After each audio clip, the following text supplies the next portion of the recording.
Hello friends, आज हम लोग प्रयोजनवाद पढ़ेंगे। ये प्रयोजनवाद को प्रैग्मेटिज्म भी कहते हैं। इसका वीडियो मैंने डाल दिया है इंग्लिश में। इंग्लिश मीडियम वाले स्टूडेंट्स के लिए हो गया है। अब हिंदी मीडियम वाले स्टूडेंट्स के लिए मैंने लिख लिया पहले से, क्योंकि ना बहुत लंबा वीडियो हो जाता है तो अपलोड होने में दिक्कत होती है, इसलिए मैंने पॉइंट्स लिख लिए हैं। इसको हम लोग डिस्कस कर लेंगे।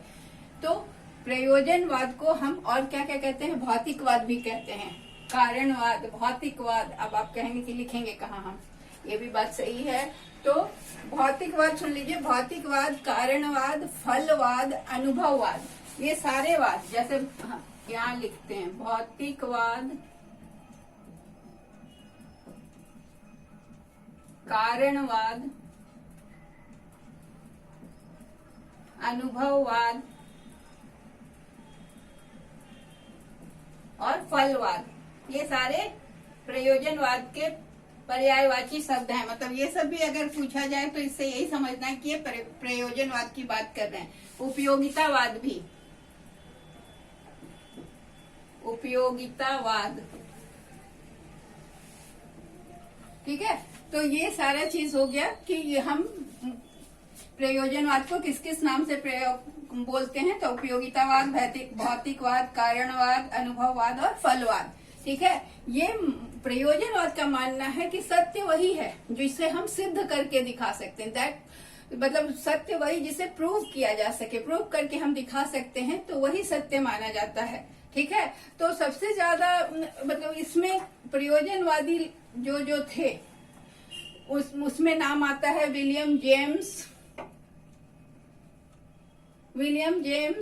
इंग्लिश में लिख रही हूँ ताकि समझ में आए, बीच में घुसा रही हूँ ना। William James, Dewey. और प्रयोजनवाद के पिता कौन थे, जनक कौन थे? जनक थे किलपैट्रिक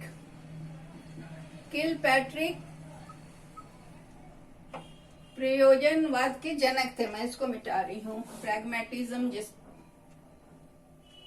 किलपैट्रिक जो थे वो प्रयोजनवाद के जनक थे। ये ही जनक थे। इन्होंने इस वाद को जन्म दिया, इस वाद को लाया, ठीक है। तो परिवर्तन इनका, ये अमेरिकन फिलॉसफी है। प्रयोजनवाद जो है वो अमेरिकन फिलॉसफी है, ये ध्यान रखिएगा। ये अमेरिकन फिलॉसफी है। मैं धीरे धीरे बोल रही हूँ, आप चाहे तो नोट भी कर सकते हैं। या तो हमने क्या क्या जाना कि प्रयोजनवाद एक अमेरिकन फिलॉसफी है जिसके जन्मदाता किलपैट्रिक थे। विलियम जेम्स और डीवी ने भी इसमें बहुत ज्यादा कार्य किया है। डीवी का नाम इसके साथ खास जोड़ा जाता है। इसे भौतिकवाद, उपयोगितावाद, अनुभववाद, फलवाद, कारणवाद, ये सब नामों से बताया जाता है।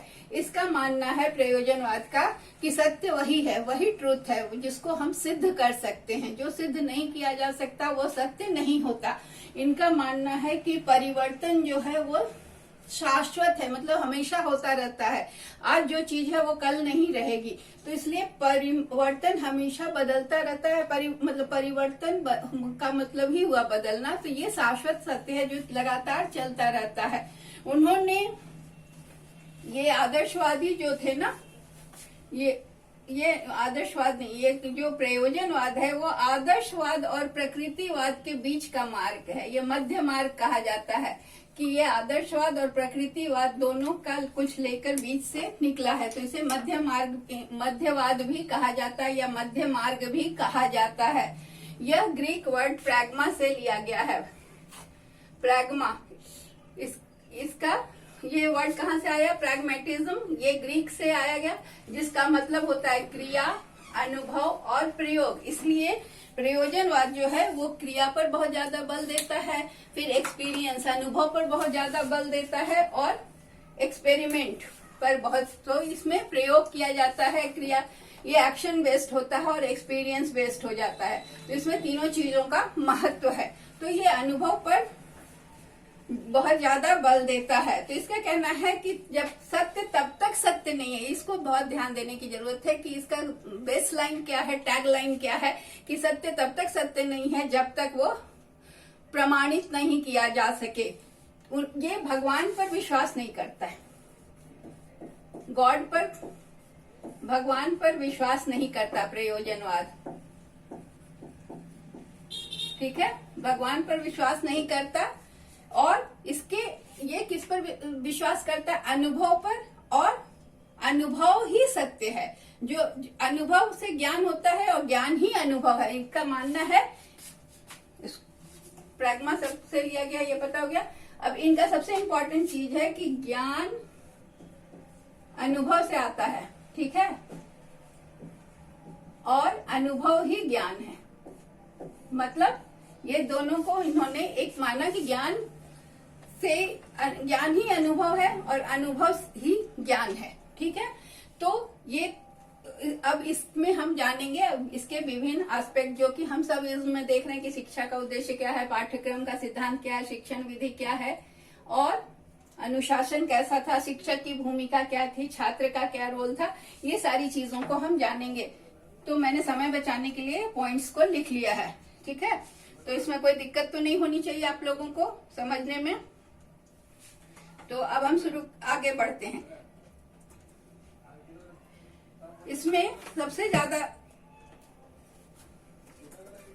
महत्व दिया गया है शिक्षा का उद्देश्य क्या था। शिक्षा का उद्देश्य पर बहुत ज्यादा महत्व है। क्या शिक्षा का उद्देश्य है कि अनुभव का पुनर्निर्माण। मतलब अनुभव का पुनर्निर्माण का मतलब है कि लगातार हम नए नए अनुभव करते जाएं, नया नया प्रयोग करते जाएं, और नए नए प्रयोग से हमें नए नए अनुभव होते जाएं। तो इसका मतलब यही हुआ अनुभव का पुनर्निर्माण। क्रिया अनुभव आधारित अधिगम। यहाँ जो लर्निंग होती है, यहाँ जो बच्चे सीखते हैं वो क्रिया पर आधारित होता है, मतलब करके सीखते हैं, एक्शन से सीखते हैं और एक्सपीरियंस से सीखते हैं। तो लर्निंग किस पर आधारित है? क्रिया पर और अनुभव पर। इससे क्या होता है? सामाजिक निपुणता में वृद्धि। सामाजिक निपुणता का मतलब क्या हुआ? जिस समाज में आप रहते हैं उस समाज में कैसे व्यवहार करना है, लोगों से कैसे मिलना है, कैसे रहना है, तो ये इसके लिए स्किल चाहिए। समाज में अपना स्थान बनाने के लिए, समाज के साथ चलने के लिए स्किल की आवश्यकता होती है। तो उसमें वृद्धि, इस शिक्षा का उद्देश्य है कि सोशल स्किल, सामाजिक निपुणता में वृद्धि हो। सामंजस्य पूर्ण विकास, मतलब कि सभी तरह से मानसिक, शारीरिक, मनोवैज्ञानिक, सांवेगिक सभी तरह का विकास हो, बच्चों का हर तरह से विकास हो। शिक्षा का यही उद्देश्य है कि इस शिक्षा से बच्चों का हार्मोनियस सब तरह से विकास हो। नए मूल्यों का निर्माण हो, न्यू वैल्यूज क्रिएट हो। समाज में बहुत सारी मान्यताएं बहुत चली आ रही हैं, तो उनमें कुछ बदलाव की आवश्यकता है। तो नए मूल्यों का निर्माण पर भी इस शिक्षा का उद्देश्य है। फिर है बच्चों के सर्वांगीण विकास, मतलब शारीरिक, मानसिक, सांवेगिक सब तरह का विकास हो। इंटेलेक्चुअल बुद्धि का भी विकास हो, ज्ञान का भी विकास हो, शरीर का भी विकास हो, मानसिक और सांवेगिक विकास हो। इमोशंस को कैसे कंट्रोल करना है, इमोशंस को कब एक्सप्रेस करना है, ये सारे विकास पर ये ध्यान देता है। तो इस शिक्षा का उद्देश्य ये हुआ। अब सवाल है कि इस शिक्षा में पाठ्यक्रम क्या है और पाठ्यक्रम किस सिद्धांत पर बनाया गया। पाठ्यक्रम के निर्माण के लिए किन सिद्धांतों को ध्यान दिया गया प्रयोजनवाद में। तो प्रयोजनवाद में सबसे पहले पाठ्यक्रम को, ऐसा पाठ्यक्रम लिया गया, ऐसे सब्जेक्ट पढ़ाए जाएं जो कि बच्चों के लिए उपयोगी हो। उपयोगिता का सिद्धांत कहने का मतलब है कि जो बच्चे को आगे के जीवन में काम आए वैसे सब्जेक्ट का चुनाव किया गया और ऐसे सब्जेक्ट्स को रखा गया जो कि उपयोगी हो, भविष्य में जीवन में काम आए। दूसरा, पाठ्यक्रम बाल केंद्रित होना चाहिए। बाल केंद्रित का मतलब बच्चों के हिसाब से, चाइल्ड सेंटर्ड। पहले क्या होता था, पहले की शिक्षा पद्धति में क्या होता था कि टीचर सेंटर्ड करिकुलम होता था, टीचर सेंटर्ड पढ़ाई होती थी, शिक्षक केंद्रित। तो उससे क्या होता था कि बच्चों को बच्चे उसमें इन्वॉल्व नहीं हो पाते थे, जुड़ नहीं पाते थे। अब बाल केंद्रित शिक्षा होने से क्या होगा, बच्चों को एक्टिविटी कराया जाएगा, क्रियाकलाप करने के लिए बोला जाएगा, उनको प्रोजेक्ट दिया जाएगा। तो ये सारी चीजें जिसमें बच्चे आगे बढ़ बढ़कर भागीदारी अपनी दिखाएंगे। अनुभव, पाठ्यक्रम कैसा बने कि बच्चों का अनुभव हो, जो वो किताब से पढ़कर रटे नहीं बल्कि उस चीज को अनुभव करें, खुद से करके देखें, प्रयोग करके देखें। फिर पाठ्यक्रम लचीला होना चाहिए। लचीला होने का मतलब क्या हुआ कि सारे बच्चे जो होते हैं सब एक लेवल के नहीं होते, सबकी मेंटल कैपेसिटी एक जैसी नहीं होती है। इंडिविजुअल डिफरेंस हमने पढ़ा है। व्यक्तिगत विभिन्नता का सिद्धांत के आधार पर पाठ्यक्रम को लचीला बनाना चाहिए, मतलब वो रिजिड नहीं होना चाहिए, ताकि लचीला होने से क्या होगा कि उसे समय के अनुसार, जरूरत के अनुसार उसमें परिवर्तन लाया जा सकता है, या बच्चों की आवश्यकता के अनुसार उसमें फेरबदल किया जा सके। समन्वय का मतलब है कि पाठ्यक्रम ऐसा होना चाहिए जो कि सभी विषयों का समन्वय हो, मतलब ऐसा ना हो कि एक विषय एकदम अलग है, दूसरा विषय एकदम अलग है, कोई आपस में तालमेल नहीं, ऐसा नहीं होना चाहिए।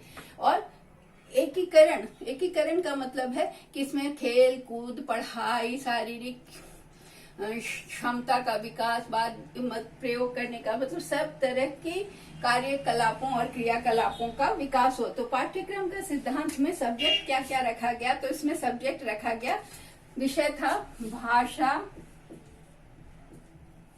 इतिहास, भूगोल, फिजिक्स को क्या कहते हैं,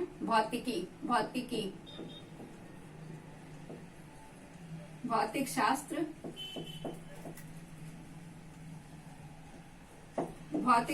और सब्जेक्ट क्या था इसमें, हाइजीन, स्वच्छता, मैथमेटिक्स, विज्ञान, स्वच्छता,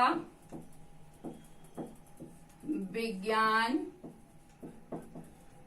गणित, गृह विज्ञान, लड़कियों के लिए गृह विज्ञान, वहां अलग से शिक्षा की व्यवस्था, प्रयोजनवाद में लड़कियों के लिए गृह विज्ञान, छात्राओं के लिए, लड़कियों के लिए।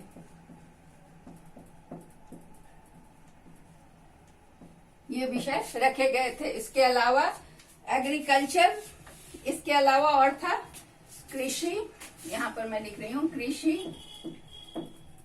बच्चों के लिए मनोविज्ञान, बच्चों की साइकोलॉजी को समझने के लिए मनोविज्ञान जैसे विषय भी, और समाज शास्त्र, सोशियोलॉजी, समाज शास्त्र का समावेश था।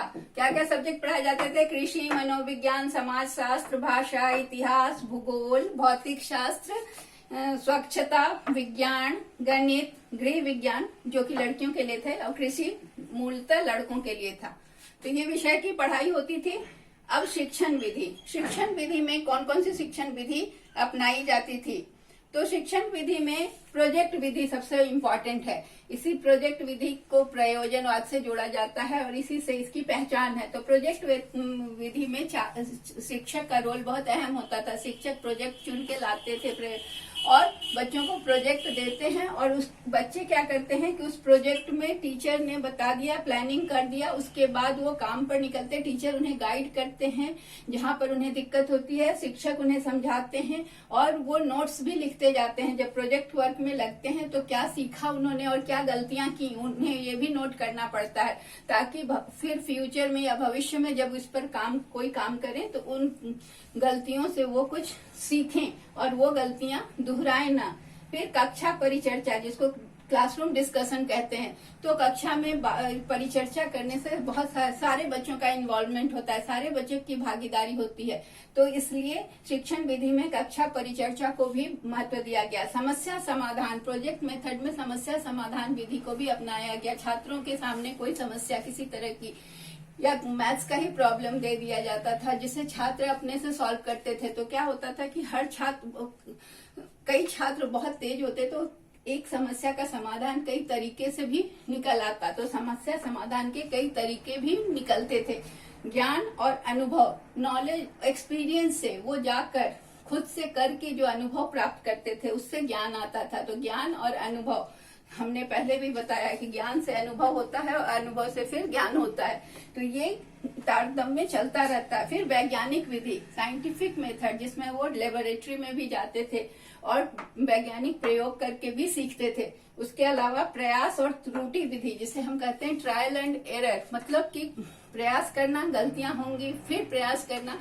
तो इस तरह से कई बार गलती होती है, फिर प्रयास करने से वो गलती होनी बंद हो जाती है। तो प्रयास और त्रुटि विधि से भी बच्चे सीखते हैं। फिर सहसंबंध विधि, जिसे कोरिलेशन मेथड कहते हैं। सहसंबंध विधि में कोई भी काम या कोई भी विषय पढ़ते उसको दूसरे सब्जेक्ट से मिलाकर उसके साथ कोरिलेट करके अपने ज्ञान को प्राप्त करना, तो सहसंबंध विधि को भी वो जानते हैं। फिर आगमन और निगमन विधि, जो कि मैं रोज बता रही हूँ कि आगमन विधि में छात्र का इन्वॉल्वमेंट ज्यादा होता है, छात्र का क्रियाकलाप ज्यादा होता है। वो खुद से एक एक केस को स्टडी करता है, फिर एक जनरल रूल बनाता है। तो आगमन विधि के लिए मैंने बताया था कि एग्जाम्पल पहले स्टडी करके फिर रूल तक वो जाते हैं, मतलब कई केस का स्टडी करके फिर उसको जनरलाइज करते हैं। इसको एकदम सिंपल उदाहरण से आज समझाती हूँ कि सपोज अभी बाजार में अंगूर के फल आए हैं, ठीक है। आपने अंगूर खाना है और आपको पता नहीं है कि अंगूर खट्टे हैं कि मीठे हैं। तो अगर आपको कोई कहता है कि अंगूर मीठे हैं, इसका मतलब क्या है कि बाजार में कई एरिया है, हर एरिया से अंगूर खरीद के अगर खाया जाए तो ये हुआ आगमन विधि कि हर एरिया में जाके हर मोहल्ले से अंगूर खरीदा गया और खाया गया, तो पाया गया कि अंगूर मीठे हैं। तो इसका रूल जनरलाइज कैसे करेंगे कि अभी के अंगूर बहुत मीठे हैं। तो ये जो जनरलाइजेशन हुआ ये आगमन विधि हुआ कि हर मोहल्ले से अंगूर खरीदा गया और उसको चखा गया, उसके बाद ये रूल बना या ये जनरलाइज किया गया कि अभी अंगूर मीठे हैं तो कोई भी खरीद के खा सकता है। निगमन विधि में क्या होता है कि पहले हम रूल बना देते हैं, बता देते हैं और उसके बाद एक एक केस पर उसको अप्लाई करते हैं, ठीक है। तो इसका हमने बताया था, इसका सबसे अच्छा उदाहरण है कि सभी ग्रह सूर्य के चारों ओर घूमते हैं। तो ये रूल बन गया। अब एक एक ग्रह पर हम अप्लाई करते हैं। तो पृथ्वी सूर्य के चारों ओर घूमती है, मंगल सूर्य के चारों ओर घूमता है, बुध सूर्य के चारों ओर घूमता है। तो इस तरह से हमने 9 ग्रह को देखा तो क्या पाया कि सारे ग्रह सूर्य के चारों ओर घूमते हैं। तो रूल बन गया, सभी ग्रह सूर्य के चारों ओर घूमते हैं और ये एग्जाम्पल हुआ जिसे एक एक एग्जाम्पल पे हमने लागू किया। तो इस तरह की विधि भी अपनाई जाती थी जिसमें छात्र, तो ये जो है ना निगमन विधि जो है वो छोटे बच्चों के लिए है। प्रयोजनवाद में छोटे बच्चों के लिए निगमन विधि और बड़े बच्चों के लिए आगमन विधि, जिसमें वो खुद जाकर खुद पार्टिसिपेट कर एक एक केस को स्टडी करके रूल बनाते हैं। फिर अनुशासन, प्रयोजनवाद में अनुशासन कैसा था? तो प्रयोजनवाद में अनुशासन में कोई कड़ाई नहीं थी, बिल्कुल किस तरह का अनुशासन था? स्व अनुशासन, सेल्फ डिसिप्लिन, और सामाजिक अनुशासन, सोशल डिसिप्लिन, कि समाज में कैसे रहना है, कैसे बिहेव करना है। तो इसके लिए कोई कड़ाई नहीं की जाती थी, बल्कि बहुत तरह के एक्टिविटीज, बहुत तरह के प्रयोग, प्रोजेक्ट दिया जाता था, बहुत तरह के खेल कराए जाते थे, स्पोर्ट्स होते थे। तो इसमें जो होता था कि एक्टिविटी में वो सारे बच्चे एक साथ मिलकर खेलते थे, तो उनमें आपस में सहिष्णुता, टीम वर्क, कोऑपरेशन, सहयोग की भावना, अंतर निर्भरता, सब इंटरडिपेंडेंस, एक दूसरे पर लोग निर्भर करते थे। तो ये सारे गुण अपने आप आते थे। अगर मान लो कि कोई ऐसा काम कर रहे हैं जिसमें कोई बच्चा पीछे है, कोई कमजोर है, तो उसको भी वो साथ लेकर चलते। तो ग्रुप में काम करने से सब बच्चे एक जैसा ग्रोथ करते और सब बच्चे एक दूसरे के साथ सहयोग करते हैं। तो इस तरह से ये अनुशासन जो है वो स्व अनुशासन हो जाता था। और शिक्षक की क्या भूमिका थी? तो शिक्षक की भूमिका थी कि शिक्षक एक फ्रेंड, फिलोसोफर और गाइड की तरह बच्चों का होता था, मित्र, सहायक और मददगार होता था। वो छात्रों को प्रोजेक्ट के हर स्टेप में मदद करता था। कहीं पर बच्चों को दिक्कत होती थी तो शिक्षक उनको मदद करते हैं और बताते हैं और उनको सहयोग करके आगे बढ़ने के लिए लेकर चलते हैं। फिर छात्रों की विभिन्नता, व्यक्तिगत विभिन्नता को ध्यान रखकर वो पढ़ाई का पाठ्यक्रम जो पढ़ाना होता है उसको उस तरह से तैयार करते थे। तेज बच्चों के लिए अलग तरीके से पढ़ाना, कमजोर बच्चों के लिए ज्यादा ध्यान देना, ये सारी चीजों को ध्यान रखकर शिक्षक जो है वो पढ़ाते हैं बच्चों को।